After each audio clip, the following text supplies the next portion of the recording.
Hey, what's going on, everybody? Video 44 here again, coming at you with another video. All right, so talk a little bit about the Lakers from a perspective of, ranting, talking about what we need to do in the previous video in order to get better as a team overall.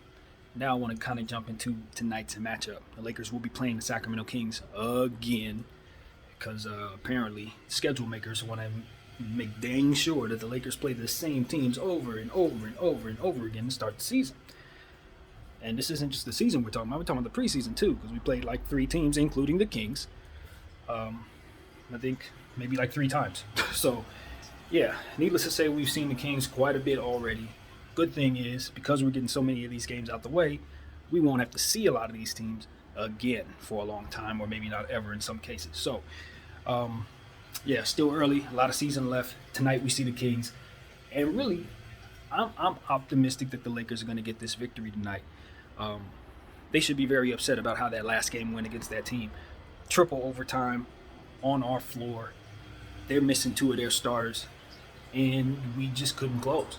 We found ourselves in situations where we were getting out rebounded as usual, and we got good play out of our stars, but we just could not have enough in the tank to ultimately, win the game in triple overtime. We're an older team, and we didn't make the adjustment with our roster to give us fresh legs, and that's kind of the story. So the team should come out with a certain sense of urgency as it pertains to not only beating this team, but also just in general, just getting a victory. Lakers are coming off a victory against, a bad Piston team.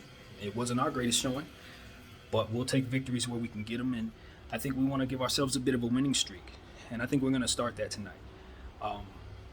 I know it's hella optimistic of me to say, the Lakers are going to win a game against a team that just beat us, but I just feel like the Sacramento Kings are a struggling bunch right now. They do have some things going on, as I said, with their roster, kind of players going in and out of that roster, and we have seen them a lot. So I think it's at a point where both of these teams know one another, and we are the bigger team. If we play our size properly, we are the bigger team. Now, granted, they are coming home, so they should have some of that home cooking. That Sacramento King team, I believe they've been on the road for a little bit now, so they're headed back into their atmosphere. And the Lakers are going to have to put on a good show. I expect us to continue to shoot well from the free throw line. We did shoot well in that previous game. I expect us to come out and have a good third quarter because it seems like we've kind of exercised that demon, so that's something I'm going to be looking forward to. Russell Westbrook, as I've mentioned, has been playing very well on these last 4 games. I expect that to continue. Obviously, this is a Hall of Fame player who's finding his rhythm, and we need it. We need what he's doing right now in order for us to succeed. I expect Austin Reeves' numbers to go up in terms of his minutes. I think he played about 6 minutes in the previous game. I would like to think he'll get a little more tonight because we definitely need his production if he's ready to go. THT, don't really know what to expect from THT. That's what's bothering me about our young guy there. Maybe he gives us 25 points in a big night. Maybe he gives us a 0 for 7. I don't know. The inconsistency is a little frustrating, but that's just how it goes when you have young players. So we're just going to ride it out and be happy he's here. Better to have him here than to go against him, I guarantee you that. But at the same time, it's like we just need him to be more consistent, unfortunately, because of the lack of production we're getting everywhere else. So I think it would be smart to bring him off the bench for some scoring punch off the bench, since our bench production is not very good right now, even though we know he's a worthy starter for us, and we could definitely use his speed in our starting lineup.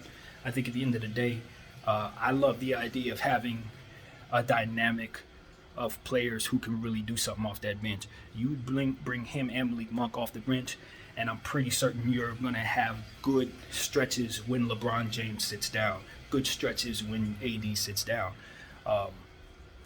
Fresher legs, more opportunities for those young players to be featured, as to which they're trying to prove themselves. And I do think they should have a facilitator on the floor. I would like to see them on the floor with Bron Moore. I'm not saying that, or with Russell on the floor as well. But what I just want to see the Lakers do is ultimately give themselves opportunities to have a more balanced attack.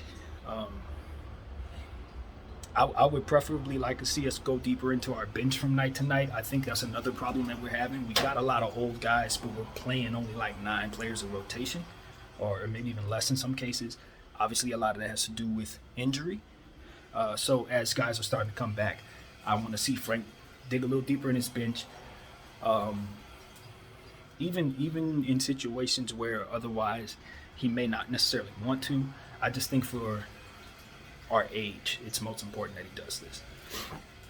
Kind of want to see about 10 players every single night. If you can give me 10 different guys on the floor, that's two lineups, two very different lineups. If you can give me that, I'm pretty dang certain the Lakers will be better for it. So yeah. Also, again, our size situation, we're going to need to hold DJ and Dwight accountable for playing better, and then we're going to have to play them.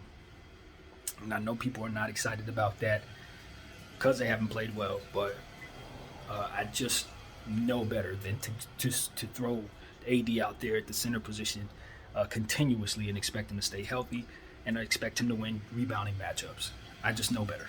And we're going to have to be honest with ourselves in regards to, yes, does he have a lot of success against centers playing against them offensively? Yeah, he can. He really does. He can definitely chop up anybody who plays a center position today, not named Joel Embiid in my opinion.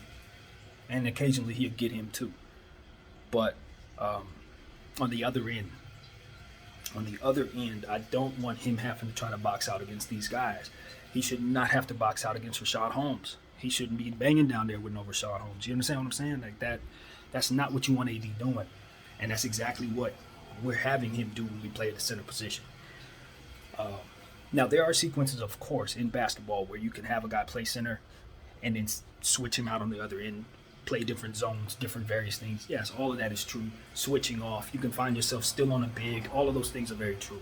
But what I'm saying is, if you set it up so that by default, he's going up against Rashad Holmes each and every time at the center spot, I guarantee you that's a lot more banging than, say, coming off of switches and things of that nature. And it's different, believe you me. You know, he's just sitting down there, and this guy's leaning on him, and he's supposed to be boxing out. AD doesn't. He usually loses those matchups. So that's something that I'm noticing. I'm not mad at AD for that. He's an amazing player. It's just that not everybody's great at everything. We got to help mask some of those deficiencies so that he can play better and have more energy out there. Part of the problem is his speed, and we've mentioned he's not playing very fast. I want to see him reinvent his body, blah, blah, blah. But for the time being, while he's working his way into shape and working his way into good health, it's best that we just help him by not having him bang up against guys all the time. That's all I'm saying. And I think that's the same thing he said when he came here, as I keep reminding people. So, yeah, he doesn't like the 5. I don't like him playing the 5. We shouldn't have him playing the 5, and that's all there's to say about that. Okay, so moving on. Yeah, it's not a whole lot to say. Obviously, on the Sacramento side, you want to see if De'Aaron Fox shoots less than 35 shots. That was unbelievable. 35 shots. He's been struggling a little bit this season. I think he's probably unhappy. I would be. They keep drafting guards, and they paid him $100+ million to be their guard. And then, I don't know, man. I think Sacramento, they pick the best players available. I love the players that they have. But as we mentioned on previous videos with Sacramento involved, they just need to figure out which one of those guards they want and then kind of build a more balanced team. Just like I said with the Lakers, cutting down to 2 max stars, they need to cut down to 2 max point guards, so to speak. Although those guys are not necessarily max players right now, when it's time to pay them, you're going to have to pay them quite a bit, and that's just a hard way to build your team. Two guards that, they all play the same position. It's just, no, we saw many years ago New York do this with, I think it was Stephon Marbury and Steve Francis, and they put a bunch of point guards together. It was Isaiah Thomas running that team too, and it just did not work for them. They had one of the worst rosters you'll ever see in your life because they doubled and tripled down on superstar guards and gave themselves no forwards, no centers that could play, and that's just not going to work. So I look at Sacramento and I say they don't quite have that dynamic, but it's leaning in that direction. So they're going to have to make a decision with those guards, in my opinion. They don't have to do it right now necessarily, but until they do, you're not going to see the best out of those 3. And I think you're seeing all 3 of them struggle to some degree. Tyrese Halliburton's been in and out of the lineup. Davion Mitchell's obviously a rookie. But De'Aaron Fox, for his standards, he hasn't been his best, and we all know that. So you know, I think it's kind of tough to say what's on my mind when I say De'Aaron Fox, because I don't really know what De'Aaron Fox wants, in terms of himself. He re-signed with Sacramento, so obviously he wants to be in Sacramento.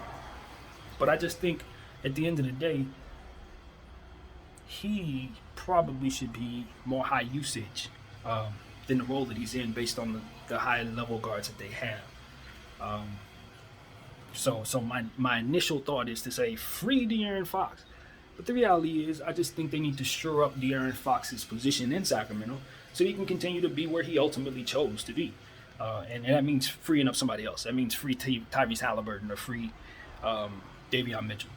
And I'm not really sure which one you want to choose. If you want to give up on any of those two guys, I wouldn't necessarily want to do that at all. But I think that you just kind of forced to, really. So that's been my thing with Sacramento. And it's kind of going to be my thing going forward with them. So as we continue to watch that team, that's what I'm going to tell you guys to look out for. Just the production of those three players and see which one really stands out at the end of the season as the guy who's going to want to take over as the guy in Sacramento. And although most would say it's De'Aaron Fox off rip, I'm not certain, to be completely honest with you. When I look at the strengths of the other two guys, they're really, really good, man. That's the thing. Like, I can totally see Tyrese Halliburton making a couple All-Star teams before this is over with. And I think Davion Mitchell's one of the best defensive players in basketball already. So, De'Aaron Fox is several years in, he's an All-Star, and he's made a name for himself, and he's a guy. You know what I mean? I just think that they picked up two others, and now those two are going to develop and end up getting a bag too, and that's just what it is.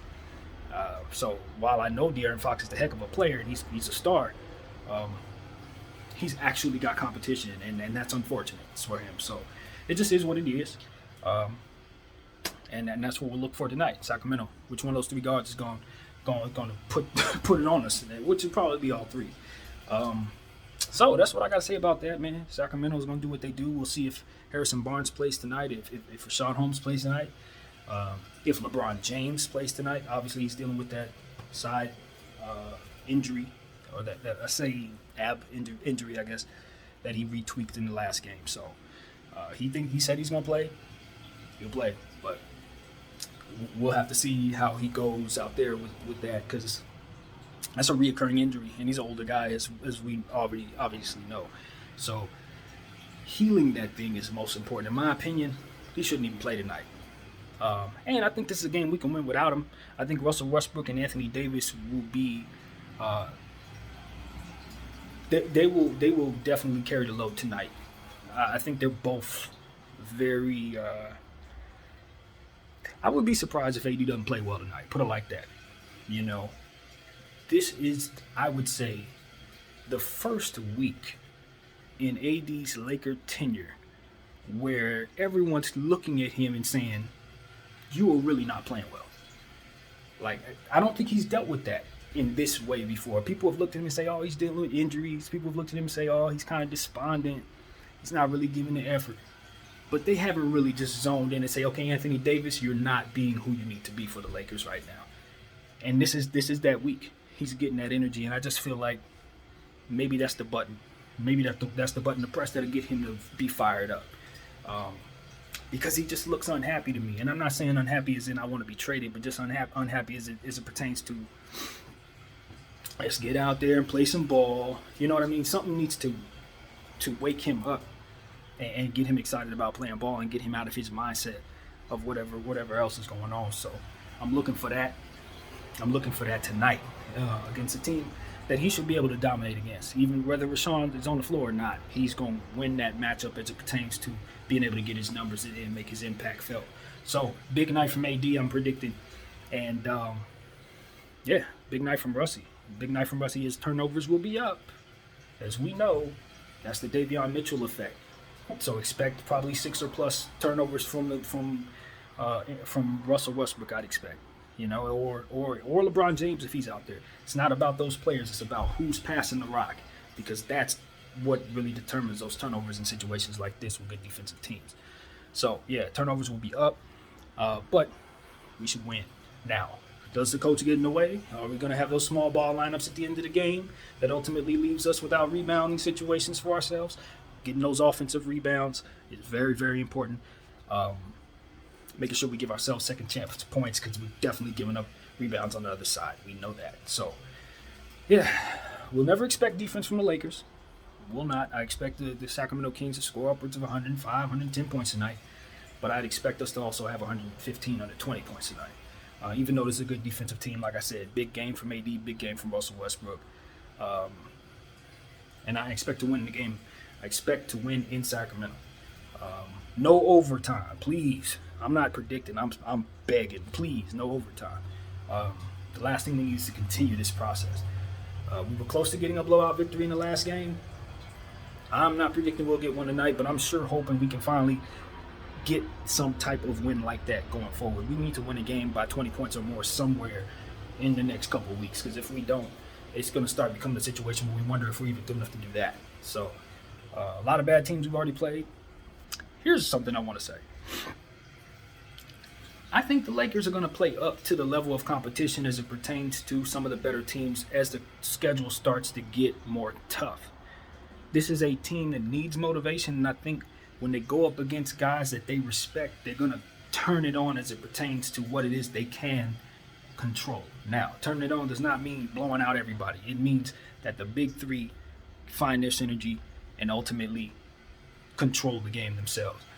I see that coming as it pertains to going up against certain good teams.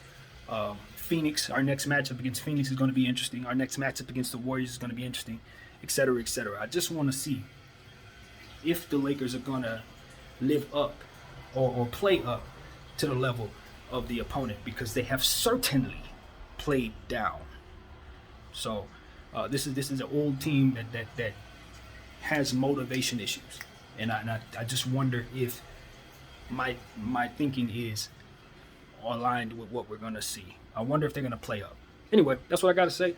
My name is BDF44. Thank y'all for watching. I'm out.